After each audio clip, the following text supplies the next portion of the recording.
All right, so we are moving on to topic 3 today. Yes, topic 3. I was counting in my head how many chapters we've done. Oh, don't you wish they would just call it a chapter instead of a topic? But it's confusing. We're on topic 3, which is challenges in the late 1800s. So we are going to be building a whole lot on the information that you guys got in the last topic, in topic 2, about industrialization, the Transcontinental Railroad, and new technologies. We're going to be piggybacking on that information a good bit in this conversation. So make sure that you reference that as needed.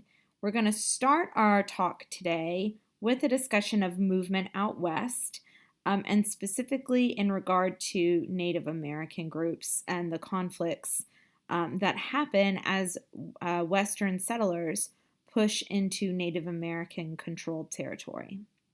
As always, here's a list of key terms for you. Up front, everything from reservations down to President McKinley.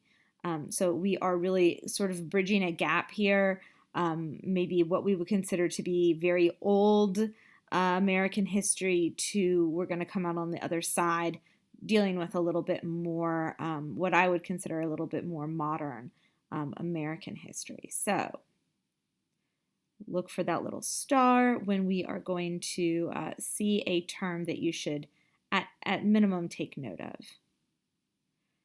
What this section is going to hopefully help us do is be able to compare the ways Native Americans and white settlers view and use land, describe the conflicts between white settlers and Indians, analyze the impact of the Indian Wars, and evaluate the effectiveness of the government's Americanization and reservation policies towards American Indians. So in order to do that, of course, you have to know what Americanization is and what reservations are. So all 4 of those things, hopefully, we can check off the list when we're done. So just to sort of set the stage here, in 1787, the Constitution is going to grant sole power for the regulation of trade with Native Americans, so to the federal government. So everything that we're talking about today in the context of Indian removal, moving Native Americans from previously held lands to reservations, negotiating price for the sale of that land, all of that's going to fall under the purview of the federal government. So it's not, government-controlled territories making those decisions. It's not states making those decisions.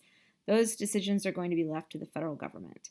It says this began the long-strained relationship between the federal government and Native Americans. During the 1830s, the federal government forced Native Americans from the east to resettle west of the Mississippi River and promised them that land there forever. There's an Andrew Jackson quote about, living on that grass for generations. But in the 1840s through the 1830s, there's a lot of pressure from white settlers who are increasingly moving out west. Remember in the last topic when we talked a lot about the Transcontinental Railroad and how that spurs Western settlement and Western growth, that's really going to challenge that promise. So Native American groups have already been moved once, most substantially in the 1830s under President Andrew Jackson with the Indian Removal Act. That's the Trail of Tears. But and they're told, okay, you can stay where you are as long as you are sort of west of the Mississippi. But what we're going to be talking about here is an additional removal. So not just being pushed back past the Mississippi River, but also being removed further then onto these very small tracts of land. And inevitably, that's going to bring conflicts between settlers, Native American groups. The interaction between these groups, these settlers and these Native Americans, is going to have consequences for both groups, but it's going to be incredibly damaging for Native American culture as a whole. So miners, ranchers, farmers, all of these different groups are now moving out west, moving to the Great Plains, what an American explorer referred to as the Great American Desert. and they're going to come into conflict, creating increased pressure to move Native Americans onto increasingly small reservations. But I do want to just make a quick note as we move through this conversation that Native Americans are not this monolithic group where it's like one Native American culture or one Native American religion or one Native American language.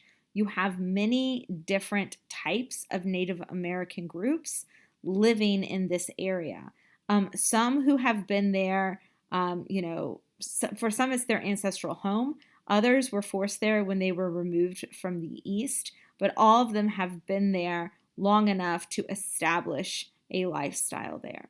Some are farmers, some are hunters, others continue a nomadic lifestyle tradition. But all of them are going to be forced to relocate as their land shrinks and shrinks. This is a good map. Down below it says the U.S. government relocated many Native American groups, following the Civil War. Describe the process of how Native Americans lost their land. And I want us to be able to do that. So if we look at this map and if we look at the key, you can see the land before 1850 is that lighter yellow, and the darker orange it gets, and then finally the purple. The purple is going to be as of 1890. Okay, the purple will be as of 1890, but you can see until it gets to the purple how it's shrinking and shrinking and shrinking and shrinking. And the territorial groups are listed there. You see the Creek and the Choctaw, the Chickasaw. And look in the Oklahoma area, right? Those are there because of the Indian removal. You see the Sioux up there in North and South Dakota. You see the Blackfeet, the Arapaho, the Shoshone, which is the tribe that Sacagawea originally belonged to. And you can see the Apache down there in Arizona, the Navajo in New Mexico. So all kinds of diverse groups. The Nez Perce, which are up in like the eastern part of Washington. All kinds of different groups are being impacted here in all kinds of different ways. Disease is one reason for this devastation of the Native Americans. Remember, just like way back when middle school, when you were talking about the settlement of the Americas and how the Europeans brought diseases with them, the white settlers are continuing to bring new diseases west. You also have the loss of the buffalo as the white settlers move west. There's a need to clear buffalo to make room for farmland and also to make room for the Transcontinental Railroad. The buffalo are how many of these, specifically these nomadic groups, survived, right? The meat and also the hide were very important to Native American culture. And then land loss, as you can see how profoundly the land shrunk. Migration to the Great Plains. So this map is going to show us a couple of things. If we look at where the red sort of starbursts are, these are locations of significant clashes between Native Americans and the United States government. The clashes are there in contrast to the purple where we have Native American reservations. And so we want to think about what those clashes meant and where those groups moved. Most of those little red dots or little red sunbursts, are they inside reservation territory or are they outside reservation territory? We could spend much longer than we have time for discussing all of the conflicts between Native Americans and white settlers moving west, but I just want to talk about a few of those conflicts. The Sand Creek Massacre, the Red River War, and the Battle of Little Bighorn, as well as the massacre at Wounded Knee. And then I want to talk about two significant retreats, one led by Chief Joseph of the Nez Perce, and also the Navajo, who experienced what is known as the Long Walk of the Navajo. So let's start with the conflicts. We'll start with the Sand Creek Massacre. This is a really ugly dark chapter in American history, as so much of this whole conversation is. But the Sand Creek Massacre takes place in 1864, right, during the Civil War. So there's lots of bloodshed in the United States at this time on November 29th. It's in the Colorado Territory. Essentially, there is existing conflict between Native American groups and white settlers.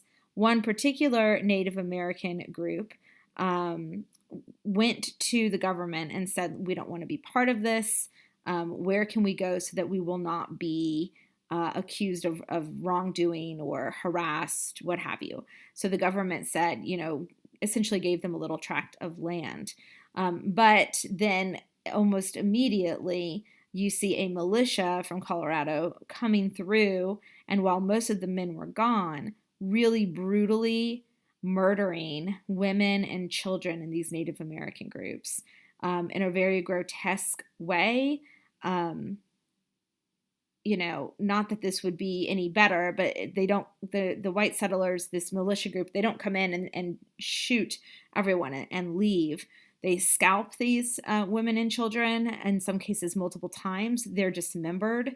They're beaten. It's really brutal, very ugly. And actually, you can go to the site today. It's a National Historic Site that is administered by the National Park Service. They have, guided tours, a museum, and the site is commemorated today. The Red River Wars are really a series of wars that involve North Texas in 1874. So this is post-Civil War. They're trying to move Native Americans into a reserved area called the Indian Territory. Ultimately, after a series of skirmishes, they are successful. The Battle of Little Bighorn, which we know as Custer's Last Stand, is in Montana. It's essentially, it is the only major battle between Native Americans and the United States of America where the Native Americans are victorious. And it's because of the much larger force of 2,500 Native Americans versus about 264 of Custer and his men. Of course, Custer made some serious mistakes there. The battle is over in only about 10 minutes, and the Sioux enjoy that success, but that's it for them. It's really sort of a downward path, a downward spiral after the Battle of Little Bighorn, and they too end up on reservations. The massacre at Wounded Knee really takes place after an attempt to arrest Sitting Bull, and he's ultimately shot and killed. There had been a prophet in that group. His name was Wavaka, and he claimed that he had a vision. And in that vision, his people were doing a certain dance. It's called the ghost dance. And in doing that dance, the ancestors came back to repopulate the land, and the buffalo also returned. So it really signifies this way of life. There were some Native Americans who had gathered to reenact this ghost dance. The local community leaders were threatened by this. They thought that it was going to turn violent, and so they were there with their guns. Anyway, there's conflicting theories about what happened. The government of the area says they were trying to disarm the Native Americans. One thing leads to another, although there's confusion over exactly what those things were. But soldiers end up opening fire, and over 200 Sioux are killed.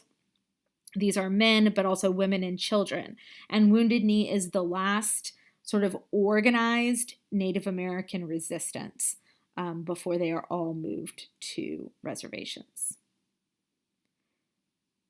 So Chief Joseph is the leader of a Native American group called the Nez Perce. I always think I have it right, and then I second guess myself. Essentially, they were living in like the Idaho area, and in order to avoid being moved again, because they had already been moved once and then reestablished themselves, and then they are being forced to move again. And so he sort of leads his people north to Canada, and they're stopped just shy of the border. They're trying to get into Canada, and they're brought back. And Chief Joseph very famously says, "I will fight no more forever." He says, "I am tired. My people are tired." He essentially says, all of our young men are dead. All of our old men are tired. and I will fight no more forever. And then the Navajo and their long walk. 8,000 are forced out of their land in the Southwest to reservations. It, in all told, is about a 300-mile march. So think of Trail of Tears, think of the Long Walk, although they are in two different, time periods. So there are more, obviously, but those are two good examples. And just as a reminder, it's the federal government who is responsible for creating treaties with Native Americans. If you move to these reservations, we'll give you so much money. But the outcome is always so incredibly disappointing for Native American groups. And there's such little trust, right? Remember Andrew Jackson, you can stay here forever. And then like 10 years later, they're like, just kidding, you have to move again. So the Native American claim here is, well, why should we cooperate with the federal government if you're not good faith actors? In 1824, the federal government had established something called the Bureau of Indian Affairs, where they essentially tell Native Americans, oh, well, you're not used to the idea of ownership. So we, as the United States government, are going to give you, let's say, $15 million in exchange for all, for 50 million acres of land or whatever the case may be. But we are going to keep that money for you in a bank account, right? It's like maybe when you were younger, or maybe this is happening now, where you have a debit card, but your parents manage the bank account because you're still learning how to manage your money. So it still is, it's continuing to cast, and your land, by the way, if you're Native American, it's still continuing to cast this parent-child relationship where the federal government is the parent and the Native American groups are the children. It's all going to lead us to 1877 and something called the Dawes Act, which is passed by Congress. It's part of this larger context of Americanization of Native American groups, where if we can just get Native American groups to become more quote-unquote American, then they won't resist our presence as much. It changes, the Dawes Act, the existing reservation system. So instead of just saying, here's all this land, you can administer it however you see fit, they divide it into allotments, and each household is given 160 acres of land, 80 acres of land for single adults, and 40 for each child.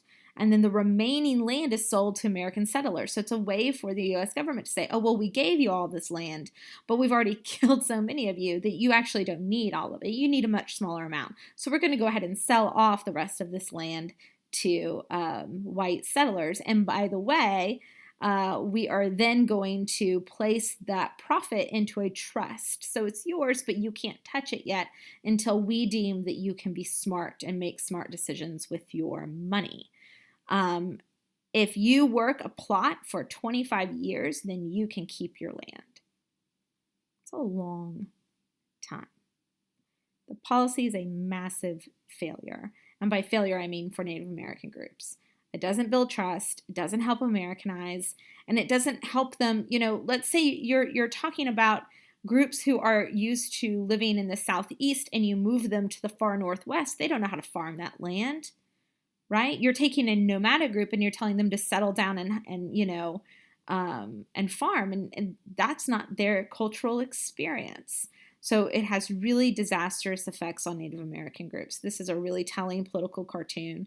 You've got the Dawes Act here. It says chomp, chomp, chomp. It's chomping away at Native American lands. It's really sort of calling it out for being a tough sell. In 1924, Native Americans are granted citizenship, and the Dawes Act will be repealed in 1934 under the Indian Reorganization Act. So it changes things yet again. But you have citizens who are treated this way for 10 years. And before that, people living in the United States who had been born here but were not citizens. Lots of stuff to unpack there. So just keep in mind what it says here. The conditions facing Native Americans have all the ingredients for tragedy. Indians, are confined to isolated areas.